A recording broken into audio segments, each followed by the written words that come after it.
Kita telah mempelajari cara kitab Yosua membahas warisan kesukuan Israel dengan meninjau batas-batas awal dari tanah pusaka Israel dan pembagian khusus bagi setiap suku. Kini saatnya kita beralih ke langkah utama ketiga dari pelajaran ini, persatuan nasional. Selama berabad-abad, suku-suku Israel senantiasa terpecah belah dan saling berseteru satu sama lain. Penulis kitab Yosua tahu bahwa bangsa Israel tidak akan dapat bergerak maju memperluas kerajaan Allah sampai mereka bersatu sebagai satu bangsa. Untuk membahas topik ini, penulis kitab Yosua menutup bagian kitab ini dengan menerangkan konflik berat yang mengancam persatuan nasional Israel di masa Yosua. Seperti telah kita lihat berulang kali, kitab Yosua menyoroti perpecahan besar dan kerap terjadi antara suku-suku Israel di Transyordania maupun di Cisjordania.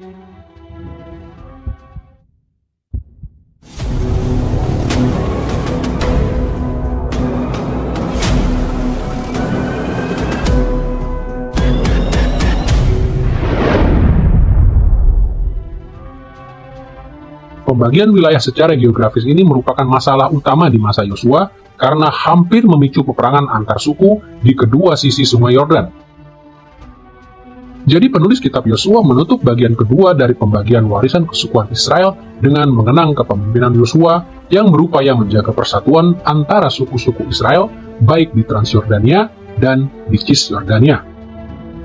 Peristiwa-peristiwa ini menggambarkan bahwa pembaca asli kitab Yosua perlu menyelesaikan ketegangan yang sama yang terjadi di masa mereka.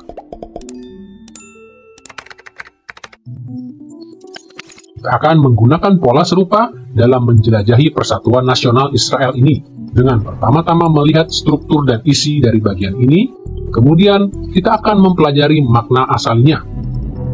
Kita akan mulai dengan mendalami struktur dan isi pasal ini. Laporan mengenai persatuan nasional Israel di pasal 22 merupakan narasi yang cenderung apa adanya, serta dipaparkan dalam 5 langkah utama. Berawal dari ayat 1 sampai ayat 10 tentang satu masalah dramatis dari pembangunan mezbah oleh suku-suku di Transyordania.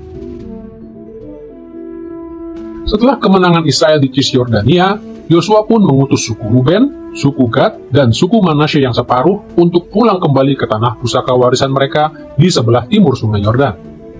Yosua mengingatkan mereka untuk tetap setia pada Tuhan Allah. Dalam perjalanan kembali, suku-suku Transyordania ini membangun mezbah yang besar dan kolosal di dekat Sungai Yordan. Ketika suku-suku Cisjordania mendengar hal ini, mereka langsung berasumsi bahwa mezbah tersebut didirikan sebagai pengganti mezbah Tuhan di Kemah Suci Musa. Ketegangan dalam narasi ini memuncak di ayat 11-14 dengan munculnya ancaman peperangan. Suku-suku Cisjordania khawatir jika mezbah yang didirikan suku Transyordania akan membangkitkan murka Allah pada bangsa Israel, sehingga mereka membuat rencana untuk melakukan serangan. Akan tetapi, dalam upaya mencegah perang, suku-suku Cisjordania terlebih dulu mengirim Imam Pineas, anak dari Eleazar, disertai 10 orang pemimpin suku untuk bertemu dengan suku-suku Transyordania. Titik balik kisah pertikaian ini berlangsung panjang.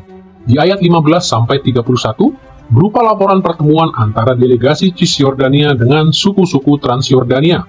Delegasi dari Cisjordania mengingatkan bahwa mezbah besar yang baru saja didirikan oleh suku-suku Transyordania merupakan pelanggaran terhadap perintah Allah, yang hanya mengizinkan persembahan korban bakaran dilakukan di Kemah Suci. Akan tetapi para pemimpin suku-suku Transyordania dengan antusias menjelaskan bahwa mezbah yang mereka bangun itu bukan bertujuan untuk persembahan korban bakaran. Mezbah tersebut mereka dirikan sebagai simbol atau lambang persatuan antara mereka dengan seluruh suku Israel lainnya, karena mereka takut suku-suku lain menolak mereka sebagai bagian dari bangsa Israel. Mendengar jawaban tersebut, delegasi Cisjordania bersukacita karena mengetahui suku-suku Transyordania tetap setia pada Tuhan Allah. Dari sini kita baca narasi berhentinya ancaman peperangan di ayat 32 dan 33. Delegasi Cisjordania melaporkan hasil pembicaraan mereka, dan seluruh suku di Cisjordania memuji Tuhan Allah. Seketika itu juga, berhentilah mereka membicarakan peperangan. Ketetapan akhir dari ketegangan dramatis dalam kisah ini muncul di ayat 34 dengan penamaan dari mezbah tersebut. Suku-suku Transyordania menunjukkan maksud pendirian mezbah tersebut dengan memberi nama mezbah di Sungai Yordan itu Saksi. Mezbah itu merupakan saksi antara kita bahwa Tuhan itulah Allah. Dengan demikian, suku-suku Transyordania mengukuhkan tujuan mulia mereka untuk hanya mempersembahkan korban bakaran di kemah suci dan komitmen mereka pada persatuan nasional Israel. Dengan mengingat struktur dan isi dasar dari narasi dari persatuan nasional Israel ini, maka kini kita akan mempelajari makna asali dari bagian ini. Bukan hal yang sulit untuk memahami alasan penulis kitab Yosua menutup bagian kitab ini dengan narasi yang tertulis di pasal 22. Kisah ini menjelaskan cara suku-suku Israel mempertahankan persatuan dan kesatuan mereka, bahkan saat menghadapi potensi konflik yang luar biasa besar. Suku-suku di Cisjordania memang selayaknya mempersiapkan diri untuk menghukum suku-suku Transyordania atas hal yang mereka anggap sebagai pemberontakan yang nyata melawan Tuhan Allah. Akan tetapi, dengan bijak mereka menginvestigasi situasi dan bersukacita atas persatuan nasional mereka di dalam menyembah Tuhan Allah. Peristiwa-peristiwa ini memetakan langkah bagi para pembaca asli kitab Yosua untuk mereka ikuti jika menghadapi konflik yang timbul di antara suku-suku Israel. Kita dapat lihat penulis kitab Yosua merancang narasi kitabnya untuk memandu generasi bangsa Israel berikutnya dengan memberi perhatian pada 5 tema serupa yang berulang kali kita lihat di dalam kitab ini. Pada tema pertama, otoritas ilahi dari Allah yang dapat kita lihat dalam pembuatan mezbah. Di pasal 22 ayat 1, kita ketahui bahwa sebagai pemimpin yang ditetapkan Allah, Yosua memanggil seluruh suku Transyordania untuk kembali ke tanah mereka di seberang sungai Yordan. Kemudian, di tengah memuncaknya ketegangan dan ancaman perang, kita lihat di ayat 13, Imam Pineas, anak Eleazar, terpilih untuk memimpin delegasi Cisjordania. Perhatian penulis kitab Yosua pada tokoh Yosua dan Pineas sengaja dilakukan untuk mengarahkan cara pandang pembacanya pada kisah ini, yaitu agar mereka menganggap catatan ini sebagai satu hal yang penting. Oleh karena, dengan adanya keterlibatan pihak berotoritas yang ditetapkan Allah dalam peristiwa ini, menyerukan mereka untuk juga menerapkannya pada masa mereka untuk menegakkan persatuan dan kesatuan nasional. Tema kedua dalam kisah persatuan nasional di pasal 22 ini juga menyinggung perjanjian Allah. Tema ini muncul ke permukaan, terutama dalam konfrontasi antara delegasi Cisjordania dengan suku-suku Transyordania. Seperti dapat kita baca di ayat 25 dan 27, suku-suku Transyordania tidak ingin suku lain berkata pada mereka, "Kamu tidak mempunyai bagian pada Tuhan." Kata bagian merupakan terjemahan kata bahasa Ibrani, chelek. Kemudian beberapa perikop seperti Yosua pasal 18 ayat 7 dan pasal 19 ayat 9 memberikan ilustrasi bahwa kata chelek tersebut berhubungan erat dengan kata warisan atau pusaka atau nakhalah dalam bahasa Ibrani. Sebagaimana telah kita lihat berulang kali dalam serial pelajaran ini, istilah warisan atau pusaka umumnya selalu diasosiasikan dengan perjanjian Allah dengan Abraham dan Musa.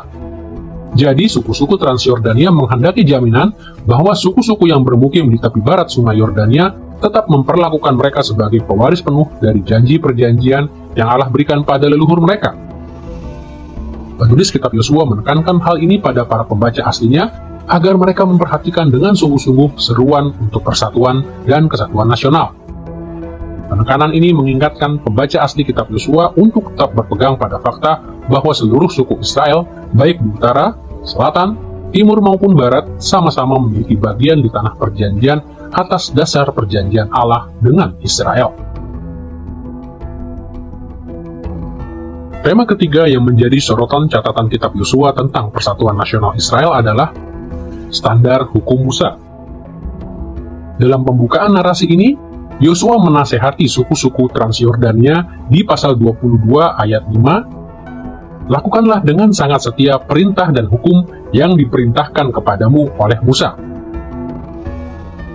Lalu dalam pertikaian antar suku Israel, delegasi Cisjordania mengingatkan di ayat 19, "Janganlah memberontak terhadap Tuhan dengan mendirikan mezbah bagimu sendiri."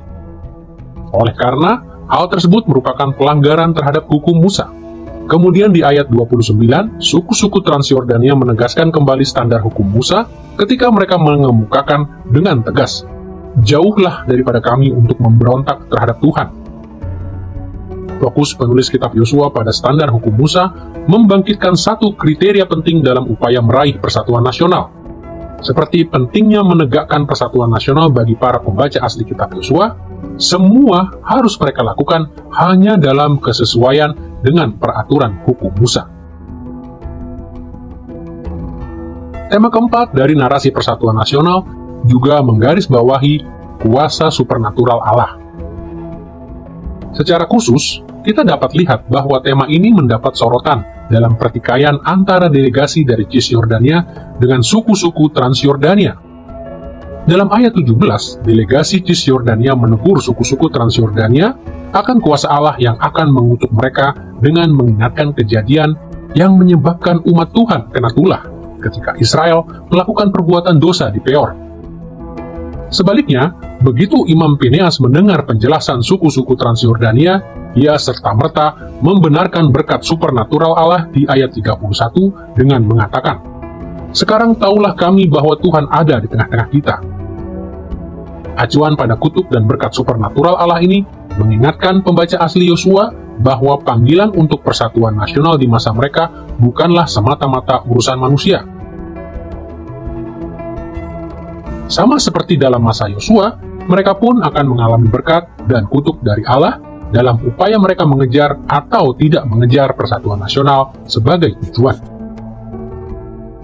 Tidak mengejutkan bagi kita jika tema kelima dari narasi persatuan nasional Israel juga menyoroti keterlibatan seluruh Israel.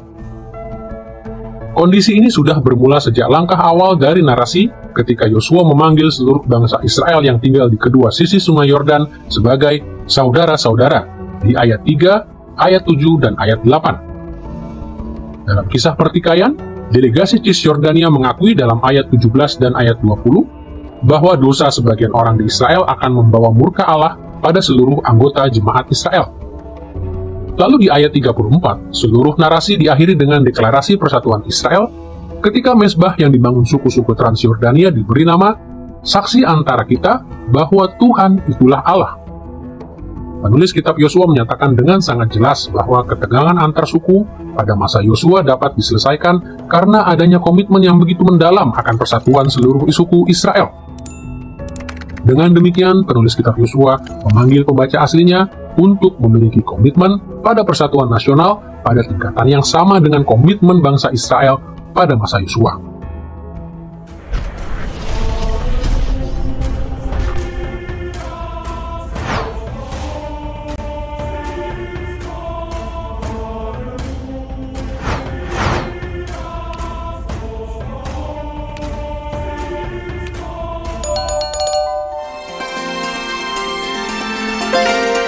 I believe in God the Father Almighty, maker of heaven and earth.